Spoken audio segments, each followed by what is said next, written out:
I'm going to play the game. I'm going to put it out there. And I said, universe, I would like $20,000. Just like blue glass butterflies and... Yeah, and I didn't really think about it that much after that. I just thought, I really would like to have $20,000 to play with. And every now and then I would think, well, that would be kind of fun. When I get my $20,000, I'm going to do this. But the path to it was hilarious. I get a letter 2 weeks later, I swear, 2 weeks later, I get a letter in the mail that says, hello, you worked for us 20 years ago, and you have money in a pension plan. And we're going to give you an opportunity to take a lump sum payment out of your pension plan that you didn't even know you had. And if you're older than 59 and a half, you don't have to pay a penalty on it. And I was literally days over being 59 and a half.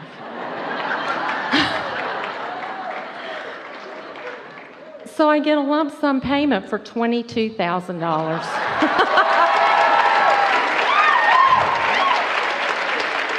And it was no effort. And I had a blast with the way the whole thing evolved. When I got the money, that was fun too. But it was still, the whole way that the thing evolved was hilarious to me. Before you give us too much description of that, because we want to go back and get some of that, we have two more stories that we want to tell you that are sort of kind of like that were told to us in the same seminar a few weeks ago. So a woman said that she was wanting to come to one of these seminars and was trying to make her way there. The expense was a big of an issue for her, and so her friend arranged through an airline that she is affiliated with to get her some standby tickets. So the two girls were flying from two different cities, and they were on their way to Chicago. And when she got to the airport, she went right through the security. That part of it was really easy for her. And then when she went to get to the flight, she did not get on that flight. It was full, so she was not able to stand by and get on.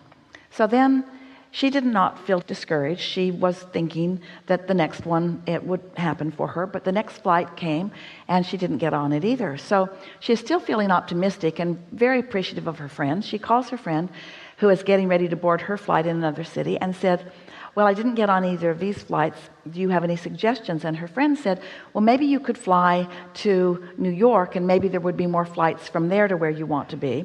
Why don't you ask someone? So she went to the service center and said to a new person behind the counter, do you think I could get on standby to go to New York, and then maybe I could get to where I want to go?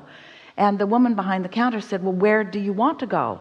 And she said, Chicago. And the woman paused for a minute and said, well, I think I have a plane going there. Let me check for a little bit. She went out, came back. She said, yes, I can get you on this plane. So the woman was so excited that all of a sudden here came this flight for her. And when she went down to get on the airplane, she was the only passenger on the plane.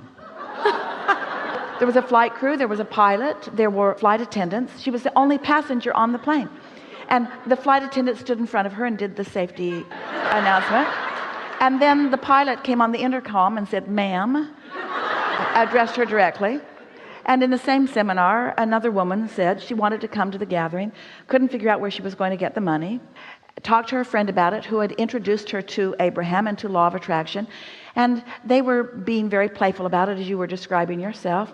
And one day, several days before the event was taking place, they were taking a walk through the woods where the leaves are falling, and she looked over and she saw something sort of shining under a leaf, sort of, and she pulled it out, and it was a big diamond earring.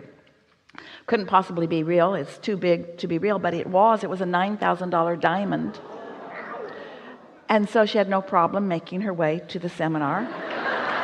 And so what we want to ask you to think about those examples and this example, and we especially want you to think about it. So what were the components? What was the mood within you? In other words, you kept using the word playful. You were being playful about it. So it wasn't urgent. In any of these stories where instant manifestation or nearly instant manifestation came about, no one was worried about how it was going to happen. And this is what we really want to say about all three of these. When you know what you want and why you want it, but you are not invested in how it's going to come, when it's going to be there, who's going to bring it, because those questions to which you don't know answers cause you to put engines on the other end of your train. If you're just asking and not doing that thing you do that contradicts your asking, it will come, and it will come fast.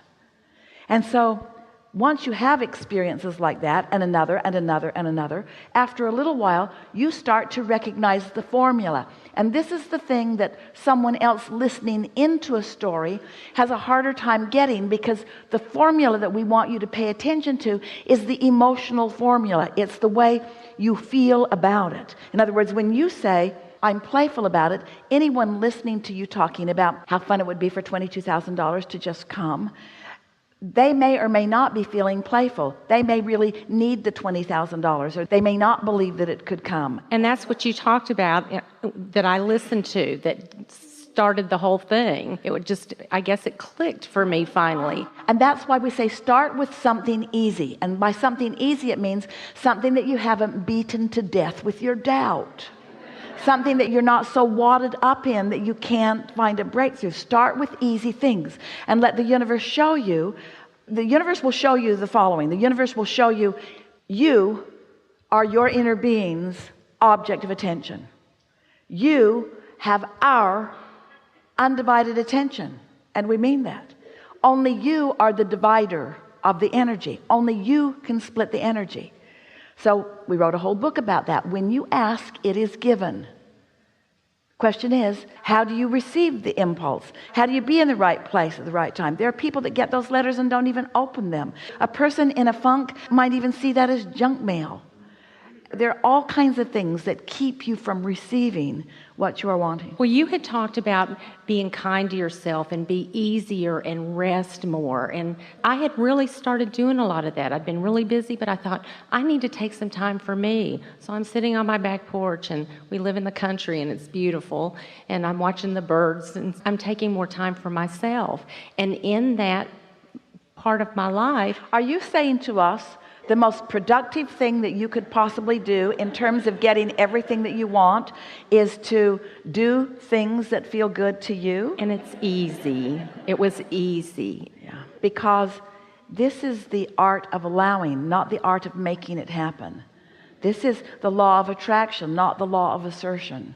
You are worthy. One of our favorite things that happens as you get on a run like this, where you just begin to believe in your ability to receive, is that you begin finally to feel worthy. And once that belief clicks into place, once you show yourself the simple process of just getting in sync with what you've already asked for, and you find out how powerful and smart and specific and connected the universe is in delivering to you, and then start to enjoy your aligned, clear-minded, receptive mode part of realizing that you were in the right place at the right time. You begin saying things to yourself like, well, I was going to go over there, and then instead I went over there. Esther came down this morning. She likes to sit and sort of meditate and relax and make sure that she's where she needs to be and that her microphone is connecting with the system and so forth. And she usually gets here 20 minutes before start time, because that's just about the right amount of time for her to get into that rhythm. And this morning she felt the impulse to come down at 25 after instead of 20 minutes before.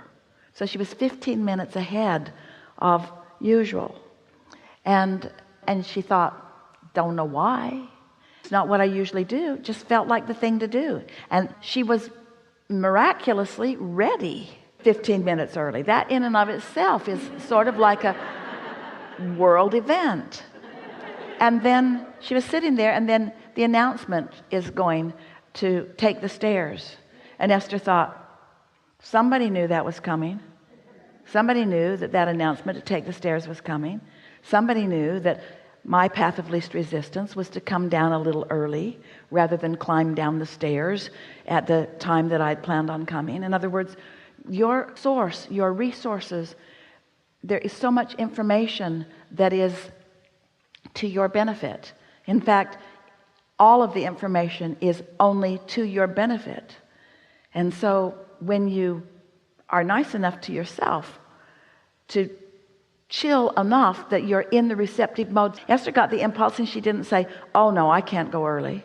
She got the impulse and thought it was the path of least resistance. When you're in that flow, the path of least resistance is just the one that you follow. All I have to do sometimes, and that's why I say it's hilarious, is if I can't find something or I'm trying to I'm looking for some inspiration for things, if I will just sit and be still for a few minutes, I'll just say, where is it?